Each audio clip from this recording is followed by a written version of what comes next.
If you allow me, one quick coffee and then full blast we're going to do this Longines. I thought about stopping with watchmaking because all the oil from last week I could retire.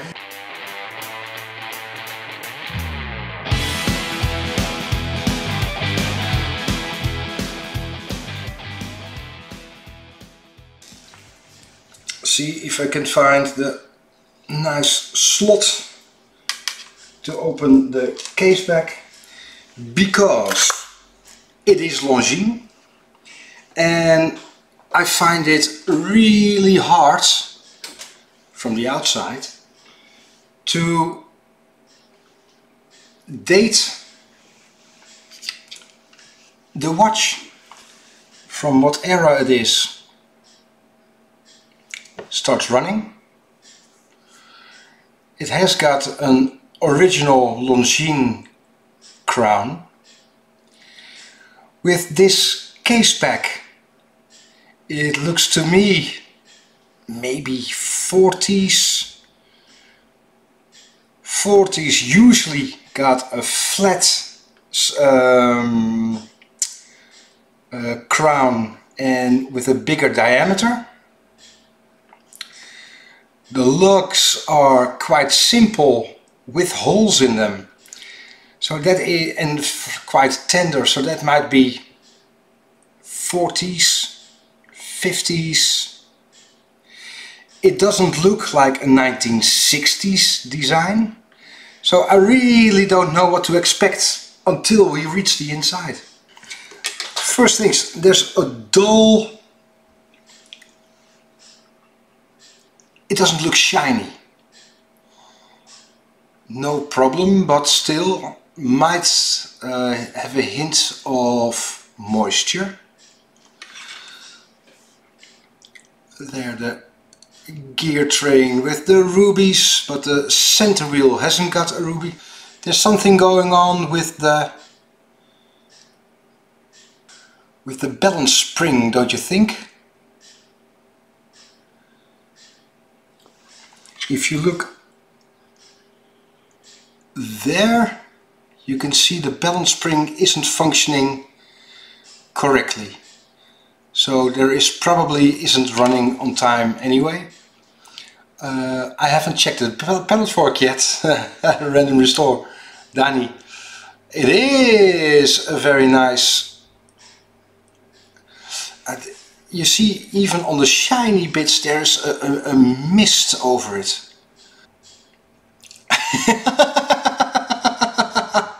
Look at that. Ah. Oh wow. I promise I again don't do any work up front. These are just normal watches we do here every day. And that this one has got a lot of oil again, but we know the last person who worked on it had a red jumper. We'll see that this screw prevents it from coming from the front, so it's a front loader. And this is just the first visual inspection, but I think that we have some work to do on the center wheel. Hey, and is it a, yeah, temperature compensated balance wheel? It is, it is. I really didn't expect a temperature compensated balance wheel on, well, it's not simple, but it's basic, especially because there's no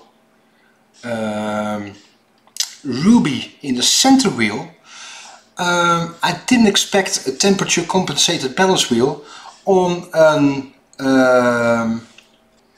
a less decorated timepiece. But then again, like you said, 1941 Tornomi could simply been military. Yeah. Already interesting. Temperature compensated regulator. Yeah, the balance wheel here. This should be cut because you can see it's bi-metal, the balance wheel. The inside is stainless steel, the outside is brass. Is that oil? Is that lubrication? Is that gunk? Is that... Oh, first things first, because the winding stem is still in, I'm going to release the power from the mainspring, which is hardly any. Then with a piece of packwood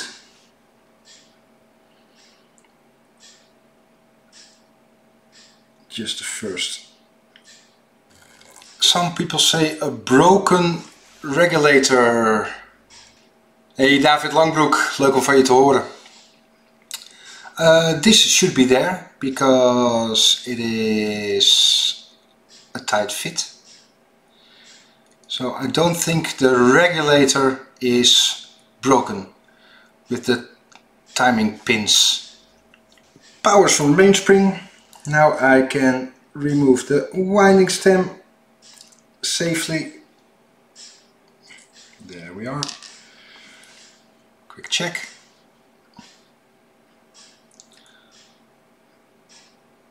Already some, again, really.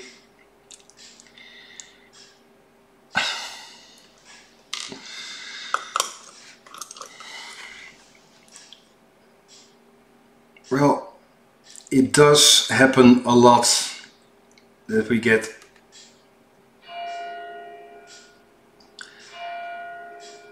movements here that drenched in oil. Yeah, I heard a few comments of people who are going to miss the church bell every hour. Oh, there we are.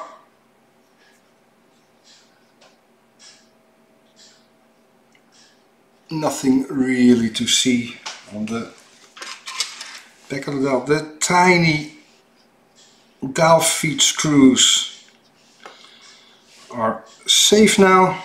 The dial isn't flat, slightly curved, and I don't see the spring, which is interesting.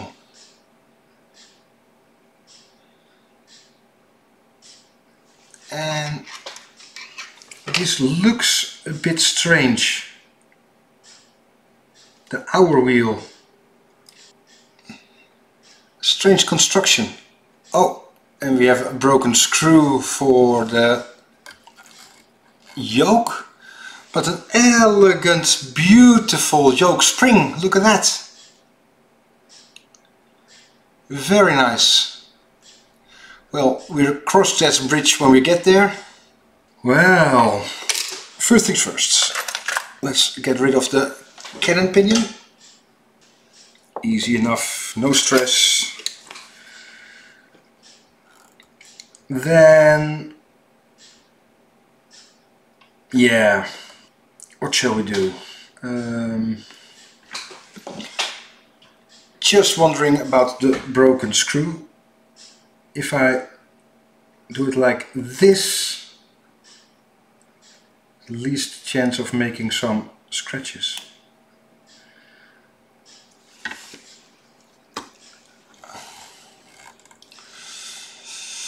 Yeah.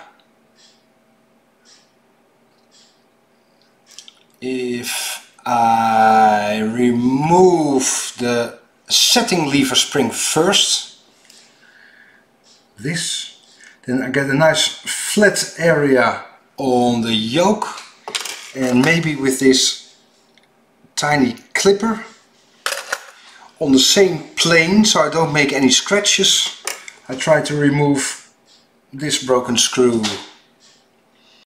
And I think we are going to expect the worst.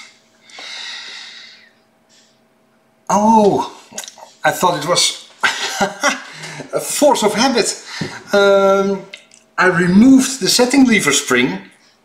So the first thing you think of is the exposed yoke spring. So first thing I get is this to make sure the yoke spring doesn't fly away. But because this is one piece, there is not such a problem. Just a force of habit. Remove the setting lever spring. First thing you do is the yoke spring, but yeah, different. Well, let's see if I can reach.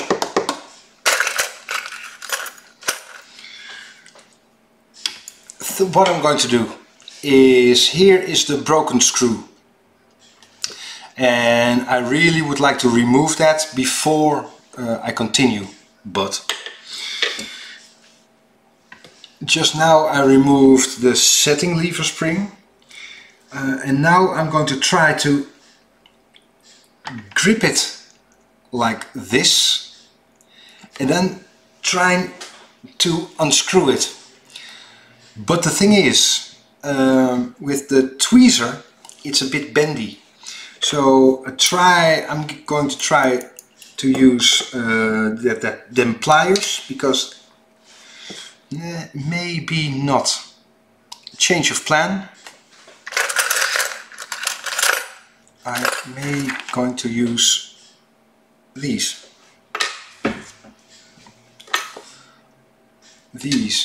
Because I want to be able to grip the screw head and apply some force to the screw head himself without making scratches. And that is a bit tricky because they're very small. Nee, daar kom ik. Nee. Yeah, I have to remove the setting lever. So I just removed here this setting lever. So now I've got the most available space to move around the screw head. But then again, the screw head broke because it was really tightened. There's no other reason for a screw head to break.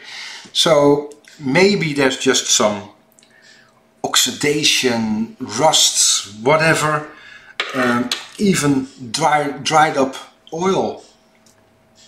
So maybe even if I can grip the screw head without making the scratches, I still may not be able to unscrew it. Maybe next time. I used the very heavy number 14, Horotech number 14, and because it's so sturdy I was able to grip the screw head.